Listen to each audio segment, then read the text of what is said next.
Welcome to the Hall of Fame Business Podcast. I'm your host, Santini Lancioni. I'm founder of one of the top producing real estate investment companies in New Jersey. I will be having conversations with some of the nation's most successful real estate professionals and business owners.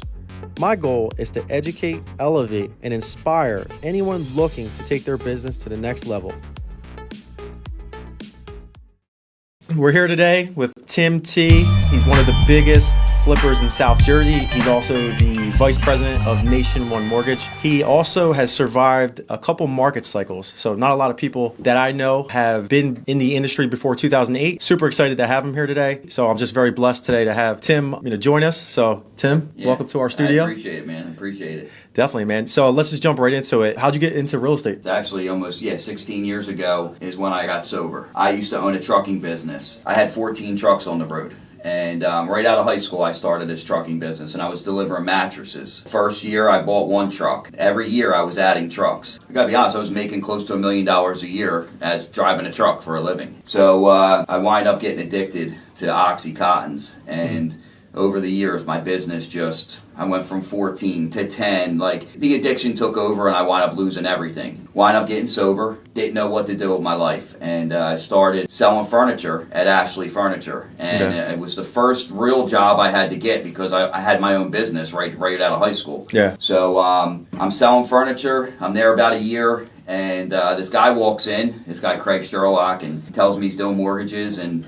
I basically asked him for a job. And I started with him about 15 years ago, so that's how I got into the mortgage business. And then probably about 6 years ago. What year was that? 2008. 2008. So right after the last cycle. Yeah. So the market collapsed completely when you got in. Correct. Wow. Okay. So when I got in, a lot of people were getting out. And it was a tough time, man. But back then, we were doing 95% cash out refinances. Yeah. The values were still high because the market was still crazy. But, people were pulling all the cash out of their houses. I lived off of refinancing. Right. And refinancing houses. And then probably about 3 years in, I realized that longevity in this business, I needed purchase business. Mm-hmm. Refis are going to come and go with the market, right? Like rates go up, refis are gone. Mm-hmm. So I said, man, if I want to make it, I got to work with realtors. So I started hitting the streets and talking to agents, and first realtor I picked up was Pete Zams, Cap Realty. You ever meet him? No, never did. All right. Got multi-millionaire, dude. He's retired now. Yeah. But anyway, so started doing purchase business, and that's really it, man. Wow. So obviously, you being into the mortgage space, you're understanding financing and how the numbers work. I'm sure you're dealing with flippers selling houses to some of your clients. At that point, what piqued your interest to get into house flipping, and what year was that when you started doing that? It was 6 years ago when I got the bug to flip a house, and actually 7 years ago. So what year? What was that? That was 2014. 2015? Yeah, 15. Yeah. So it's crazy. I was working with an agent. They were working with another mortgage company. They couldn't get the deal done. Yeah. So I was always known to get the tough deals done. So the agent gives me a deal. It was declined at another company. They send it to me. I close it. At the closing table, it was a flipper, and his name's Eric. And, I said, man, I'm really intrigued by what you do. Yeah. So I went out to his next project. He was just a man. He had the man with the money, and he was doing real shitty work too. And I'm like, man, if this guy could do it, I could do this too. So I bought my first house in Hamilton. It was a deal that came to me. A traditional buyer was buying it. Home inspection came back. They backed out because of the home inspection. So I picked it up for $100,000, and it was my first flip. Wow. And I didn't have any contractors. I didn't know what I was doing, but I had a house, right? Right. So, dude, it's a crazy story. I meet this guy, Mike. Mike tells me, give me $70,000 and I'll do the whole project. Roof, siding, windows, kitchen, bathroom, plumbing, electric, the whole nine. So he says, give me $35,000 deposit. Okay. I hand him $35,000, don't see him for a couple days. 2 days later, he calls me up. He says, listen, I got to be honest. I lost your money in Atlantic City. Oh, man. I gambled your money away. So I said, holy shit, what am I going to do? I just gave this guy all this money. And it's your first time flipping a house? First flip. Oh, man. So basically I said, all right, look, I need to get this house done. I said, you need to make it right. Yep. So at that point, I started managing the material, where I was buying the material, he was putting in the work, and I was paying his subs, and I was kind of managing it alongside of him, which really, truthfully, at the time, it helped me learn. Right, yeah. Because if I would have just hired him, I wouldn't have learned shit, Yeah. But because I had to dig in, I started talking to all the, the plumber and the electrician. So You basically took $35K from you and then you did his job for him. exactly. So at the end, I lost about 25,000, not on the flip, but I still made 40,000 on the flip. Yeah. Crazy story though. I was going through a divorce when I was selling this house, and my girlfriend was going through a divorce. Yeah. Her father bought my first flip for her. So her father was buying her a house. Uh-huh. She bought my first flip. I wind up leaving my wife. She was divorced. We get together. I wound up living in my first flip with her for like 3 years, dude. That's amazing. Yeah. I never thought I would have been, living there. But yeah. So That's crazy. So you got the real estate bug after that. that was it. And then I'm like, man, I could do this, Yeah. But I was still doing mortgages full time. So Yeah. I was in the office, first one in, last one to leave every night, and I Yep. was doing the flips on the side here, one or two at a time. And then my partner, Joe Lang, I Yeah. actually want to introduce you to him. Okay. He owns Nation One Mortgage. So he was building houses. And they were doing like little ranchers down in Browns Mills, and that was their area. He probably built 12 houses and probably flipped another 8 their first year. Yeah. Dude, their second year in, they flipped 95 houses in 1 year. Damn. One guy did it too. This guy Ken Flannery, he's incredible. And dude, he made like $3 million that year. Got sued Gotcha. a couple times, but Yeah. he couple big lawsuits too, like Yeah. 400,000 on one lawsuit. Oh crap. Yeah. But and I'm like, man, dude, he's scaling it. I said, I need to scale it, and then that's when I said, I'm going to take a run at this. I'm going to take a step back from the mortgages Yep. and really try to grow my construction business. Gotcha. I feel like for us getting into this space when we're first starting, it's like we just need to see proof of concept with people that we kind of compare ourselves to. And once we say, oh my goodness, they're doing 100 flips a year. I remember him from 10 years ago. He was just like me, being a knucklehead. And I think that's where the inspiration kicks in and Exactly. you start trying to level up. And that's why, being around the right people is crucial. So important. I've built my business, and that's one of the main things I think about is relationships. And I got to be honest, this business has changed. Every year, I'm adjusting to this market. Yeah. 2 years ago, I didn't need any relationships. I had one agent that would find me all my houses. And I did 18 deals with one agent. He bought me 18, sold 18. Then the next year, I realized he wasn't finding the houses, and I knew I wanted to scale it. I needed 2 or 3 agents that could find me houses. So I started branching out. Now, I can't get a deal from an agent. Yeah, you need Now, everyone. Wholesalers. Agents, you need referrals, you need social media presence. So Exactly. you need all of those aspects to get lead gen. It's so important for our business. So tell me about today. Like, I know last year you had a monster year. I think you said you did around 50 flips almost, or 47. 47 sold flips. Gotcha. Yeah. We've basically had a huge adjustment in the market. What does your business look like today versus 6 months ago? 6 months ago, my average purchase price was about $220 on the way in, and I was selling them for close to $400 per house. Okay. So, and I was probably still making $40,000-$50,000 a flip.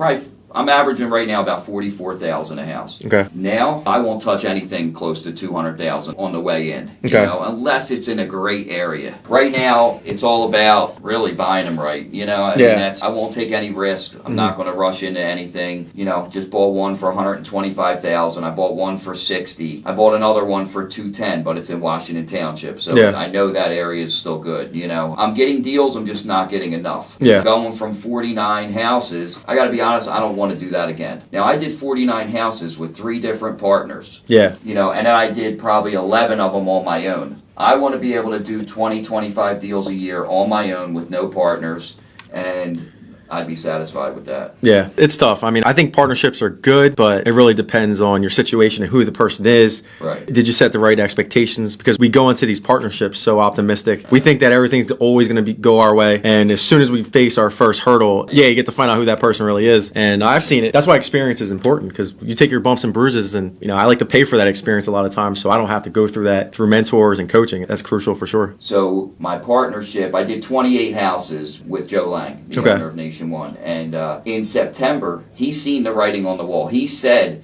listen, we're not buying anymore. Let's close out what we have. By the end of the year, we'll have every house sold. and then we'll readjust. And thank God he said that, but I got to be honest, at the time when he cut the money off, I didn't like that he was dictating what I wanted to do with my business. You know, basically, when he said shut it off, I was insulted. I'm like, man, I can't let someone else dictate whether I want to buy a house or not. Yeah. So that's when I said I'm done with partners. Yep. So in September, that's when I agreed that I'm moving forward. And I'm always going to have partners here and there, but for the majority of them, 80% of these houses, I want to do on my own. Yeah, no, it's definitely, because you don't want to have to answer to someone if you make a huge mistake. It's like, I'll take the loss, I'll deal with fixing the problems and get better. But when you have two people attached to that problem, then your reputation's in jeopardy, that your relationship's in jeopardy. So it's always difficult, man, to navigate those relationships. But yeah, I know. So. Yeah, definitely, man.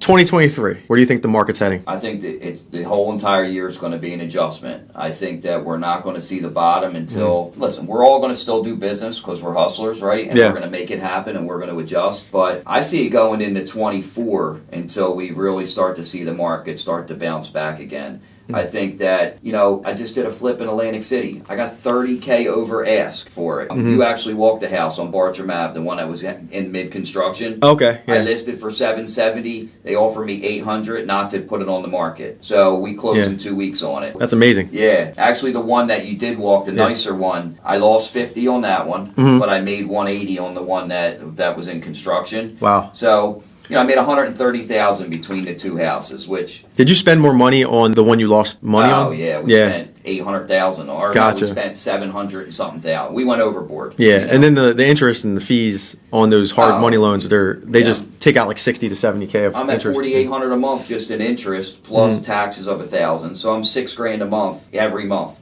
And I've held that house now for, I don't know, maybe 6 months. So I'm close to $40,000 just in interest, That's one thing I didn't project out when I first started real estate was like how much holding cost actually is. Like how much I have to, like waiting for a refinance or waiting for a house to sell. And I'm also trying to take on 3 other projects. Then you start getting a little desperate and you're like, let me partner with people. And then you bring them into your mess if you're not organized. Early on, I figured that out quick and I was like, I'm not going to become that person. But I saw how things can spiral out of control really quick. The biggest, till this day, I'll be talking to a guy that flips houses, and he'd be like, "Oh yeah, I paid $100. My budget's $50. I'm going to sell it for $200. I'm going to make $50K." And I'm like, holding costs, taxes, closing costs, real estate fees. Even if you think you're going to make 50, you're really going to make about 15,000 after you pay out everything. You know? Yeah. And the truth was, I was naive to that too in the beginning, and I got caught up, man.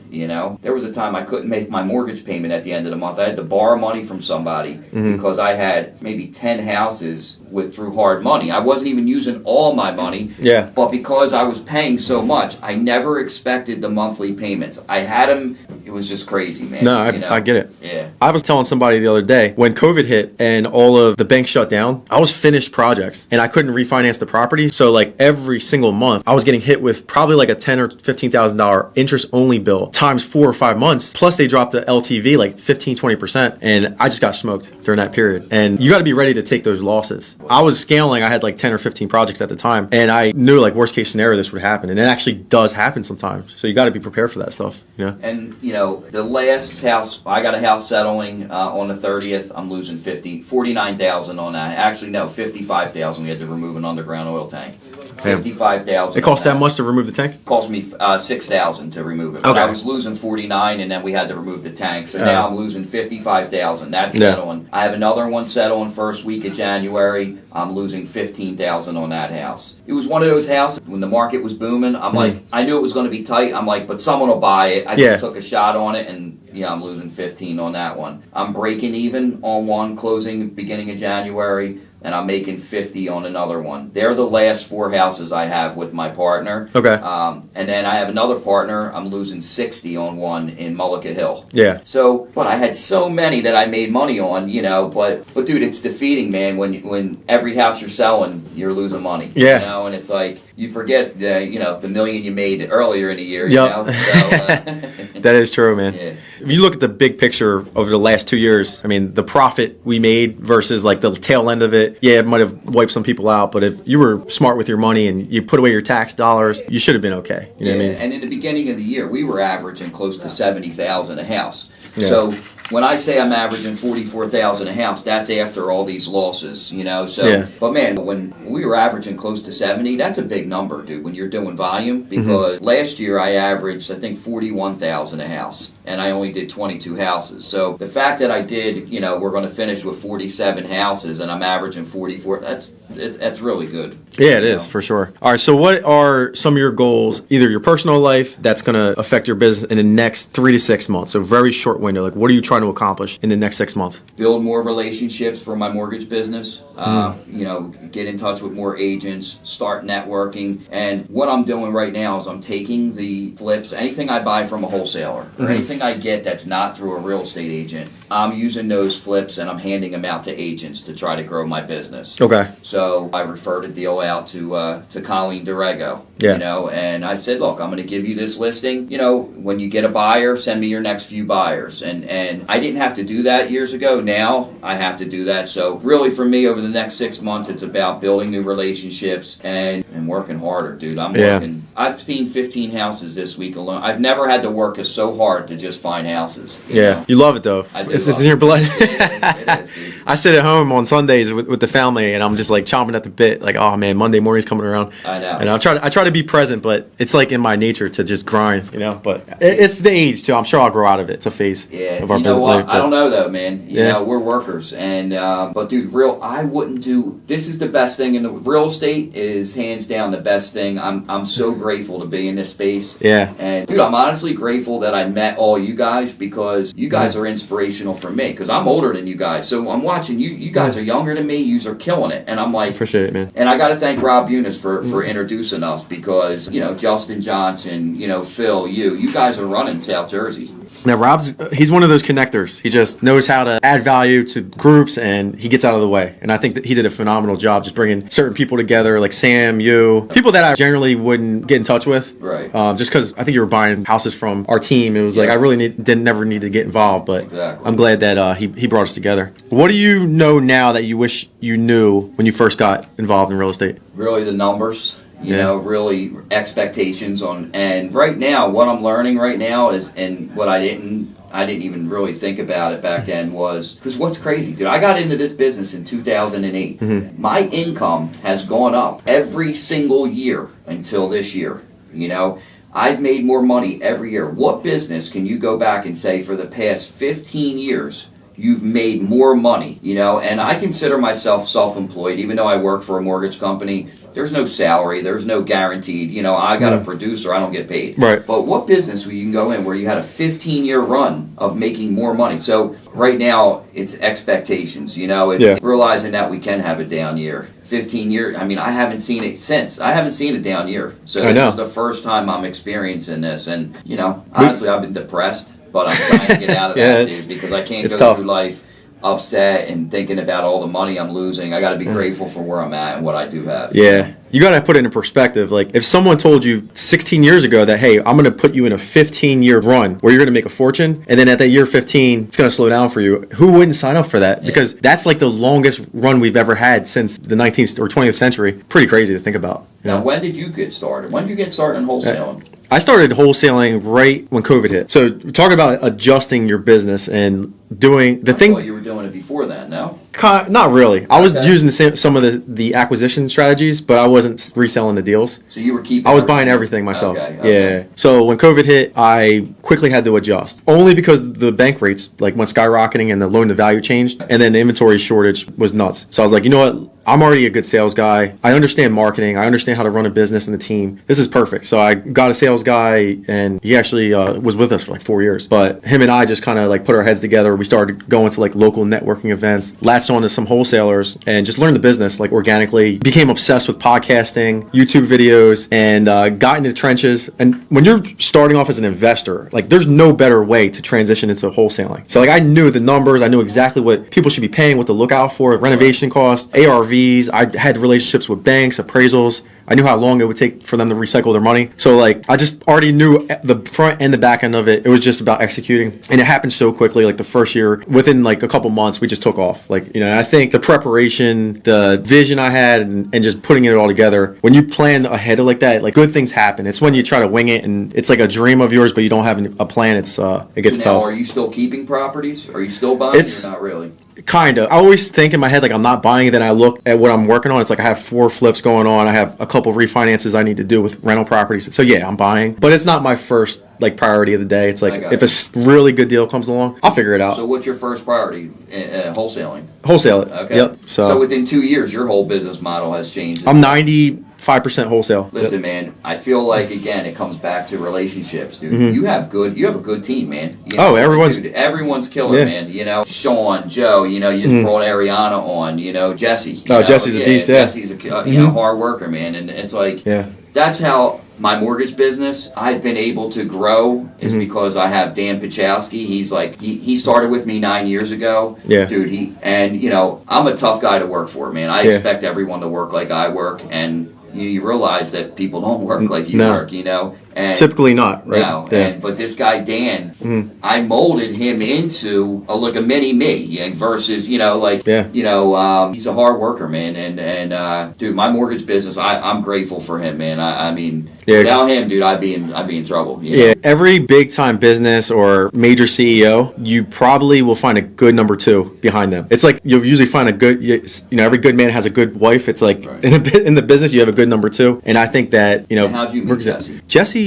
Sean. So Sean was working for me as a sales guy. Okay. And Jesse was chomping at the bit to get out of his insurance company, and it wasn't like I said I'm going to hire you as my COO. He literally came in as a marketing guy. I was like, just do my website, help us with like data, figure out ways to make us more efficient, because I knew he had that background, but no expectations. And you just see day after day after day he's getting better. I'm like, you know what, Jesse, why don't you come out with me to Ohio? I'm going to a mastermind. We get back from that mastermind, it's like he's a different person because he learned everything in 2 days. Right. And then from there, he's locked in. He's like me. He probably works just as hard as me, which is hard to find. That is hard. And he's obsessed with it. And he knows exactly his role in the company. And he grinds. You know what I mean? And it's like, it's hard to find. Obviously, there's room to grow for me and him, and obviously in everyone in the company. But what I've learned over the last 2 years was have a good number 2. And you got to set expectations with everybody in your company. And those core values that you create, I never took them serious. The last 2 years, I've taken them seriously. Like discipline, our number 1 core value right now. And if we have people not disciplined, not working, we don't have time for it. I don't care if you're a top sales guy, you're not going to be here very long. I got you. So it's just about setting those expectations, and it usually travels throughout the organization. And honestly, you can run any business like that. We're just a regular sales and marketing company when it comes down to it. Now, I wanted to talk to you about, could there ever be a possibility where we partner to where I managed your construction end of it?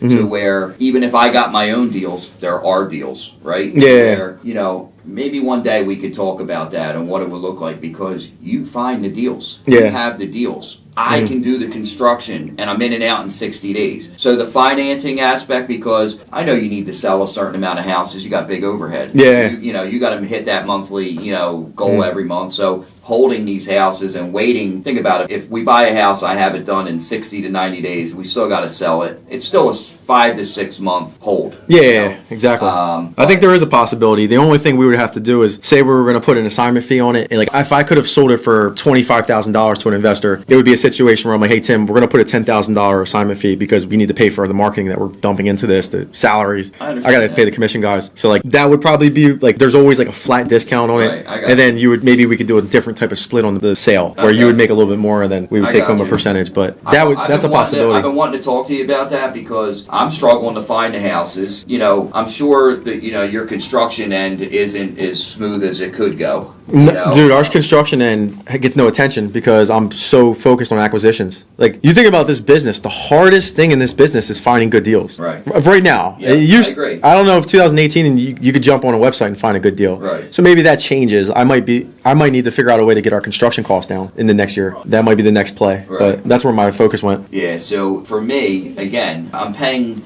not that I'm overpaying.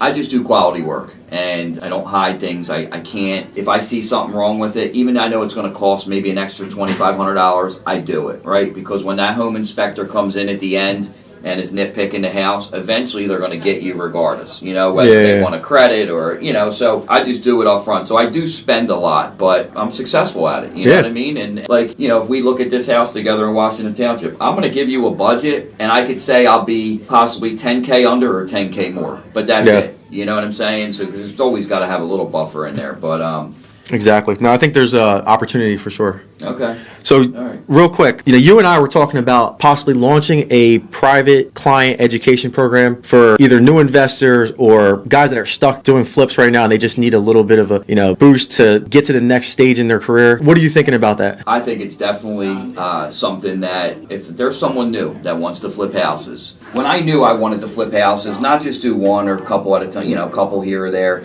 When I knew I wanted to make this a business, I hired a mentor. Yeah. And basically, he would come out to the house, help me envision what this house could be, right? And he would stop in once a week, see how construction's going. If I had any questions, I was able to ask him. Mm-hmm. Now, he charged me $10,000 per house. And the first 10 houses, I gave him that money, right? Yeah. So it cost me about $100,000. Now, this was 4 or 5 years ago. I've made millions off of his vision. Yeah. And I do feel like I'm one of the best in South Jersey at what I do. And his name's Brad T. He's an old school guy, but man, that mentorship got me to the next level. So I feel like for people that are starting out,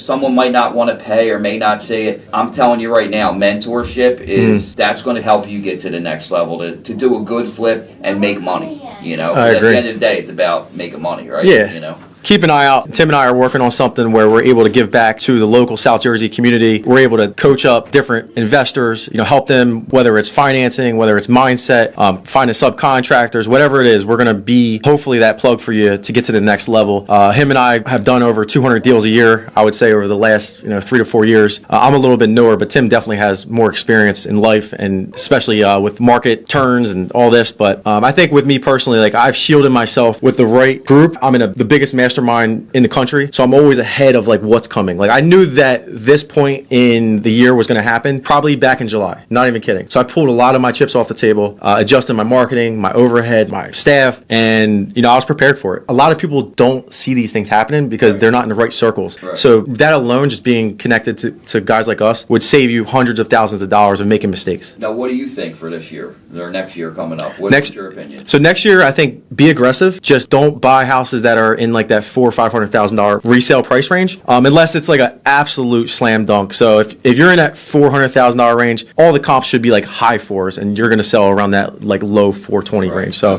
that's my thought process. When do you think rates come back down? When do you think we see a turn in the market? I think the turn happened. I think the prices haven't adjusted though, and also you have the unemployment kind of uncertainty. I think that's a big thing here. If unemployment keeps going up 7-8%, then we're going to see some serious problems with foreclosures. And what happens is the comps start getting wacky, and it's such a gray area for these lenders. And then the expectations of the buyers, I don't think it's a bad time right now to buy though. When rates were 3%, everyone was crying there's no inventory. But now there's inventory, and everyone's the rates are too high. You can always refinance, but if you get a good deal today, it's just wait a year or two and see where the rates are at. What I think is that last year when rates were in the threes, high threes, someone could buy a $400,000 house and their mortgage payment's $2,700. Now for that same house, you're at $4,000 a month. Yeah. So basically, those buyers that were buying these big houses, and they really couldn't afford these houses, but because rates were so low, it gave them that ability to buy something, a mansion or, a $500,000 house. But I do think that prices are going to continue to go down. It has to, yeah. But they can't go down, maybe another 10-15% at max. But I've been waiting for bank-owned properties. How long we've been waiting for bank-owns? I don't know. Forever. Yeah. Since before COVID. So I know. I heard they're going to start hitting. I have seen a couple, but the banks are still asking way too much money. Right. Those appraisals have to adjust. And now what they're doing too is the bank lists a property. They're making it mandatory that it stays on the market for 30 days. Wow. So my specialty when I was buying on market, so the day it was listed, I would be at that house within 4 hours, and I would give asking price, or I would negotiate with them right away. Right. So speed, I had the speed. Most investors would be like, I'll go see it. I'll go see it on Thursday.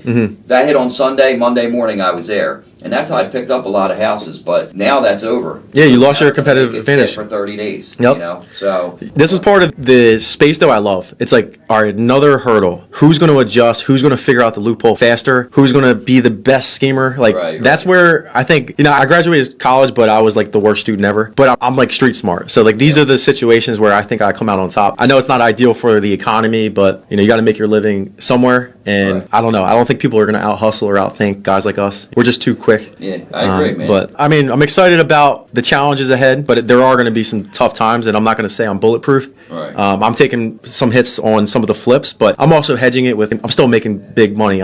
This is going to be the biggest month I think we've ever had. Okay. When you know a lot of people are going out of business. Wow. I think it's a testament to our team, though.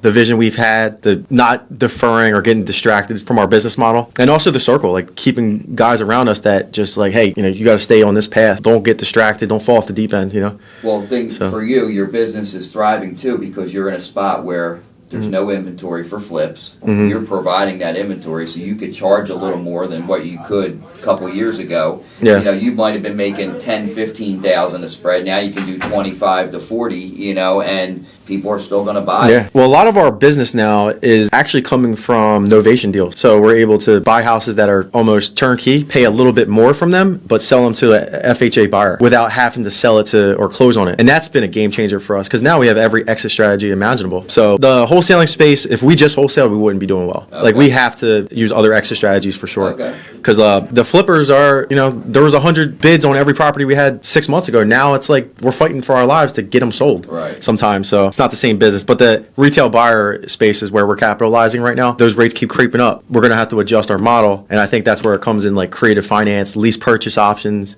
Okay. So I'm thinking ahead a little bit. Like Okay. what can we do to offset some of that income we're going to lose? Now, how did you learn how to do novations? I paid a mentor to teach me, and it was $5,000, and I've probably made $500,000 so far, That's just why off I those think deals. there's such a space for us to teach people what we've learned, right? And for me, my education has been about, you know, just like you said, making my own mistakes. I've learned myself, right? But if I didn't have that mentor in the beginning, like literally to this day, I do what he taught me in every single house, you know? Yeah. And I know some, you know, some tricks and what not to do. And You improved the process. exactly. Yeah. But it came at a cost. But, you know, and at the time when I'd make 30,000 on a house and I'm like, man, I could have made 40, you know? And I'm like, oh, I'm giving this guy that money. Now I look back and I'm like, man, it was the best 100K I've ever spent, you know? Oh, yeah, easily. Think about how much money we lost because we were hard-headed and we didn't want to pay for a mentor or something, and we just could have just paid 10% of that to them to teach us and save us the headache and the time, the resources. I got to get involved with some mastermind stuff. I just won't get on a plane. Oh, okay. I can't fly. So that's another thing I was thinking about is actually doing